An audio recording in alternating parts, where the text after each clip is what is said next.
What's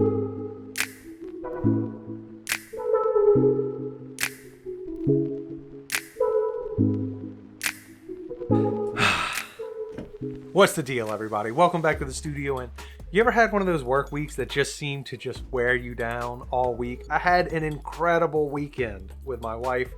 The weekend before, came back to the busiest work week I've had in a long time, and I am just beat. As you can tell, the studio is messed up. My studio is messed up. Unsolicited Conjectures podcast is messed up. The painting stuff behind you, messed up, but you can't see that part. All that to say, I got a little bit of cleaning up to do real quick before I can actually start this. So just give me a minute. I'll be right back.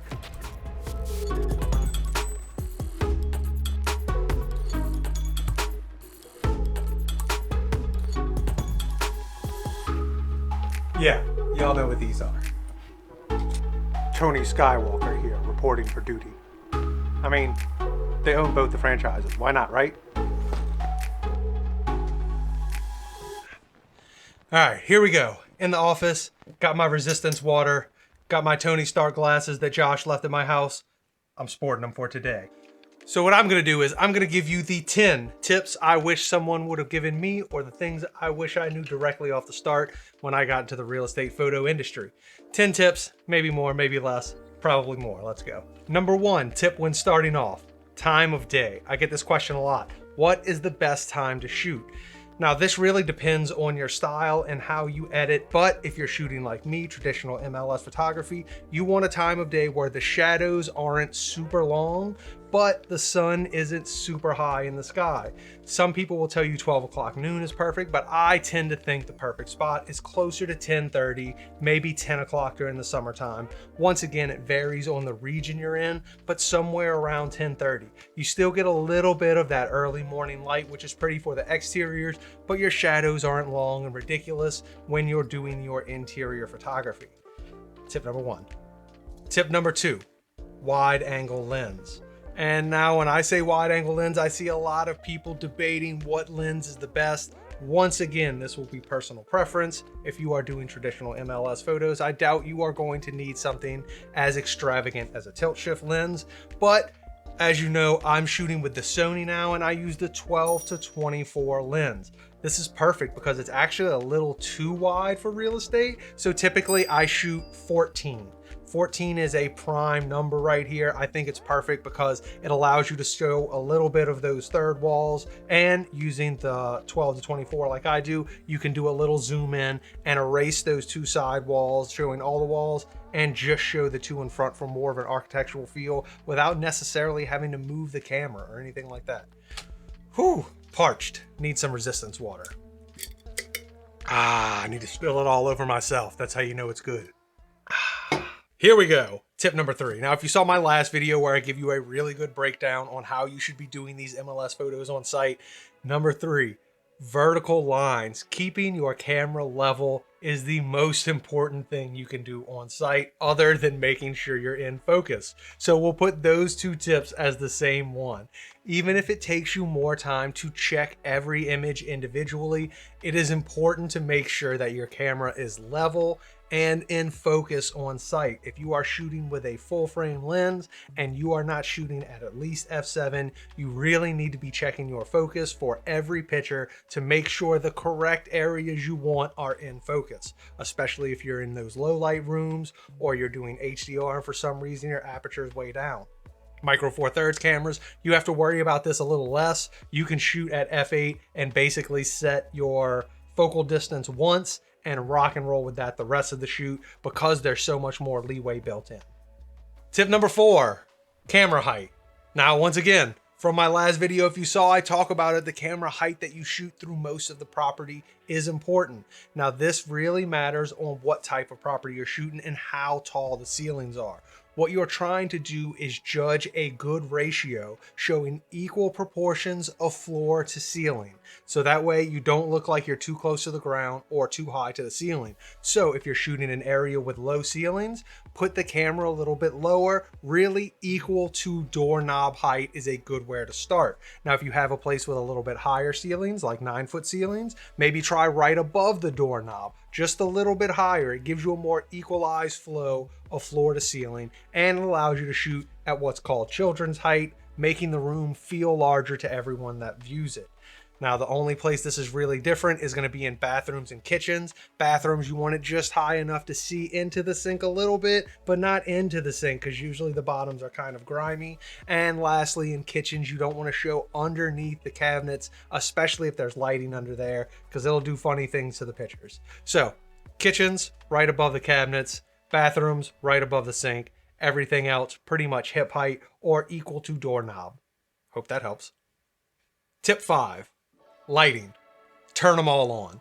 This is my personal effect. Some people will say to turn them all off or leave them off because it's easier to edit that way. And though that may be true, it may not be easier to shoot that way if you're not doing an HDR bracket. But the real reason I like to turn on all the lights, and I'm not talking about lamps, I'm talking about fixtures throughout the house, is because when someone is viewing these images and they see that all the lights are on, they know that all the lights work, making it an easier sale directly right away for the agent. It also creates a consistent flow or vibe throughout your pictures. Once again, every light on, everything works. This is the house for you. You sell those houses quick for your agents, they'll come back to you for pictures every time. Tip number 6, blinds. Now, I've done an entire video on just blinds about 2 years ago when I first started my YouTube journey. You can check that over there, but I can break it down into the most valuable part right now.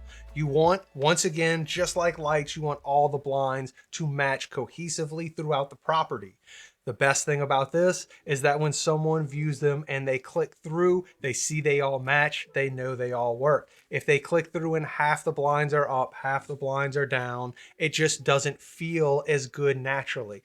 Keep in mind, when people view these images for the very first time, they are literally scrolling through them. So consistency is what matters first.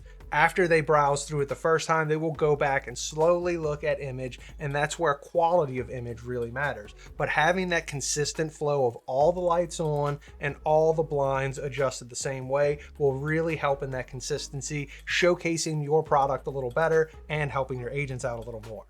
Now, whenever it comes to blinds, personally, I'm not a person that likes to even them out. Lots of people will tell you to do that. I think that's bad gree-gree. Number one, it allows for lots of reflections from inside the property. And number two, I don't know, it's just a bad angle. What I prefer to do is take my blinds and adjust them at a 45-degree angle facing upwards.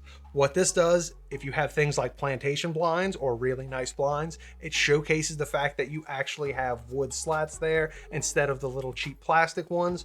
But the most important thing it does for you as a photographer is it helps to eliminate the harsh glare on floors caused by evening or morning sunlight coming in through those windows. If you face it up towards the ceiling, that light is going to go up instead of down towards the floor. Nobody notices a big hot spot on the ceiling like they do on a hardwood floor. So now another good thing, if you're tracking this is 3 or 2 or 4, I don't know how many reasons it is, but this is how important blinds are. If the blinds are facing 45 degree up, then that means the light coming in from outside is no longer spilling onto your hardwood floors. It's now being redirected to the ceiling, which is typically white, which means all the light coming in from outside will be a clean color tone. If you have light spilling in onto your hardwood floors or carpet, not only will it create those giant hot spots I just mentioned, but it will also duplicate whatever that color is throughout the room in color temperature, making it much more difficult to adjust back in post. So if you're reflecting outside white as that clear white ceiling light, you're doing way better and making your job way easier on yourself. Tip number 7, shooting location. My favorite spot to shoot is from the doorway into the room facing out towards the windows. Number 1, it gives you a 3-point composure, showing more walls, making the space feel larger while still maintaining its proportionality because they can see everything. Another reason it's nice to shoot at a 3rd-point perspective is that the verticals are much easier to fix in post, believe it or not, because a 1-point perspective has to be spot on or it's very easily noticeable. Now, another reason I like to shoot from that 3-point perspective is that it allows me to shoot the entire room. I can typically hide a flash behind the bed on the other side. And most importantly, it allows me to center the fan or main fixture in the room to the center of the room. It gives me a very easy way to line up corner to corner and wide as possible. More water! Ugh. I can resist, but not this delicious water. Nom nom. 8, now 8's gonna be kind of a gimme, but that is going to be to shoot in RAW. I know a lot of people out there want to shoot in JPEG, especially if you're new to this. The MLS doesn't require much, but trust me, in post-production, RAW is worth it no matter what your camera or quality of camera, even if you're using the cheapest camera possible. If you shoot in a RAW format, it will allow you a much better and easier post-production process. So please do that for your workflow. It may be a little bit larger file size, but in the grand scheme of things, it will help you out. Trust me.